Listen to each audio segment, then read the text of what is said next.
Assalamu alaikum. Today, first of all, I want to request that please listen this story from beginning to end, and then observation is up to you. But please listen it from up to end. Thank you very much. So, ये कहानी है उस देहात की जिसके centre में एक काम करने की जगह, आप उसे फैक्ट्री कह लें, मिल कह लें, और उसमें आग लगी हुई है। मज़दूर अंदर जा रहे हैं, बाहर के दरवाजे लॉक हैं और ताले लगे हुए हैं। जिस शख्स के पास चाबी है वो वही मौजूद है, खड़ा है, सब कुछ देख रहा है। लोग चीहो पुकार कर रहे हैं, वहाँ गांव के लोग भी इकट्ठे हैं, वो भी ये मंजर देख रहे हैं दर्दनाक। तो एक बूढ़ा शख्स जिसका जवान साल बेटा वहाँ काम करता है, वो अंदर जा रहा है, चीहो पुकार कर रहा है। वो बूढ़ा बाप भागता भागता उस शख्स के पास आता है जिसे आग लगाई। उससे कहता है, बराए मेहरबानी मेरा एक ही बेटा है, उसे बाहर आने दो।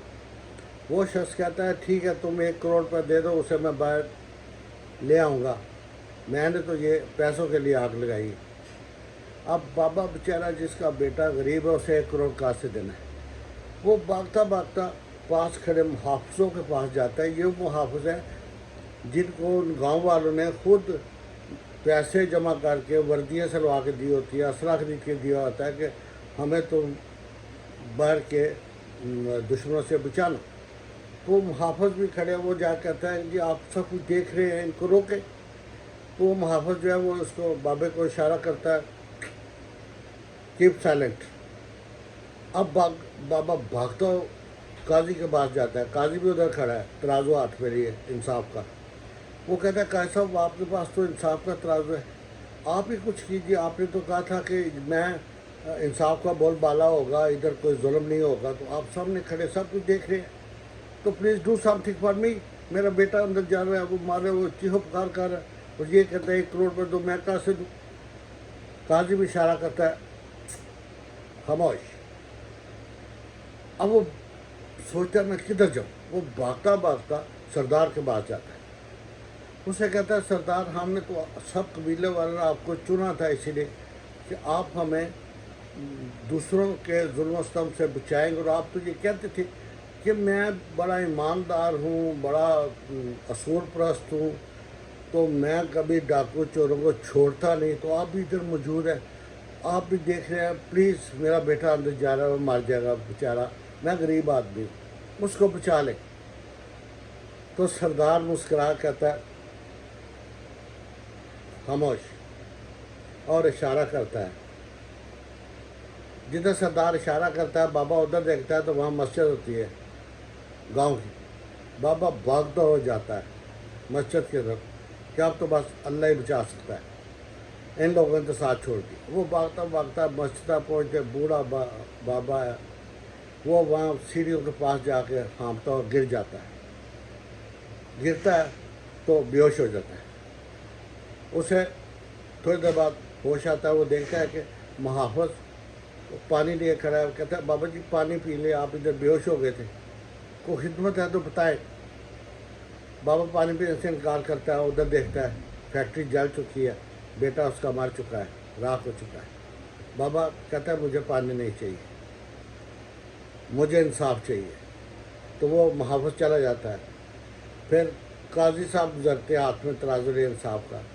बाबा से पूछते, बाबा जी कोई खाना वाना चाहिए, रोटी वगैरह, कोई सस्ती रोटी चाहिए, आपको खाना चाहिए पेट भर के, तो मुझे बताएं, मैं आपका बंदोबस्त करता हूँ। बाबा कहता है, नहीं मुझे खाना रोटी कुछ नहीं चाहिए, मुझे इंसाफ चाहिए। काजी भी चला जाता है।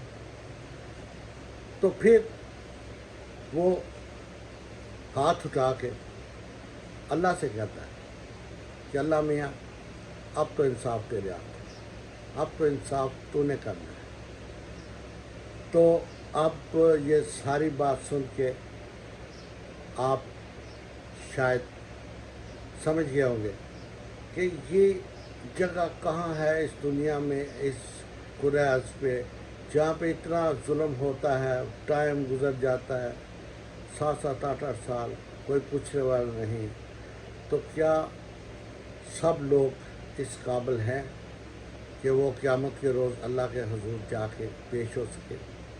یہ جو بڑے بڑے انصاف کرنے والے، یہ جو بڑے بڑے جن کے پاس طاقت ہے، راکٹ ہے، اسلحہ ہے، سب کچھ ہے، لیکن اپنے جو ہیں لوگ ان کا دفاع کرنے کے لیے کیا ہے ان لوگوں کے پاس؟ تو اب اگر سردار بھی کچھ نہیں کر سکتا تو پھر تو اب اللہ ہی ہے۔ اور جب مجھے یقین ہے کہ اگر اللہ نے انصاف کیا تو پھر بس وہ طوفان نوح والے مسئلہ ہو جانا ہے۔ اس لیے بچے، آج بھی وقت ہے کہ اپنے گناہوں سے توبہ کر لیں، غریبوں کو انصاف دلائیں، اور جو ظالم ہیں ان پہ گرفت کریں۔ اللہ آپ کے ساتھ ہے، اللہ چاہتا ہے کہ ہم لوگ انصاف کریں، غریبوں کا ساتھ دیں، جو مظلوم ہیں ان کو پیسے ہی سب کچھ نہیں۔ یہ تو آپ جانتے ہیں کہ کفن میں جیب نہیں ہوتی۔ اسکندر اعظم آدھی سے زیادہ دنیا فتح کرنے کے بعد جب دنیا سے رخصت ہوا تو اسے کہا میرے ہاتھ اور پاؤں کفن سے باہر رکھنا، تاکہ لوگ دیکھ سکیں کہ اسکندر اعظم دنیا سے کچھ لے کے نہیں جا رہا۔ تو اتنی بڑی بڑی مثالوں کے باوجود we have not learned a single lesson. ہم تو مسلمان ہیں، ہمیں تو ہمارے رسول پاک صلی اللہ علیہ وسلم نے بہت کچھ بتایا ہے، انسانیت کے حق بتائے ہیں۔ ایک انسان کا قتل پوری انسانیت کا قتل قرار دیا ہے۔ ہم انہی کی امت ہیں۔ Where we are going, please think and come back to the right way. سب محافظ حرکت میں ہیں، کاغذ ترازو سے مٹی جاڑ گئے اور تیار ہو جائے سردار کو چاہیے اپنا پاک، تاکہ کسی مظلوم پہ کوئی آئندہ ظلم کر ہی نہ سکے اور نہ ہی کوئی ظلم ہو۔ انشاءاللہ اللہ پاک یہ خواہش ہم سب غریبوں کی پوری کرے۔ آمین ثم آمین۔ اللہ حافظ۔ Thank you very much.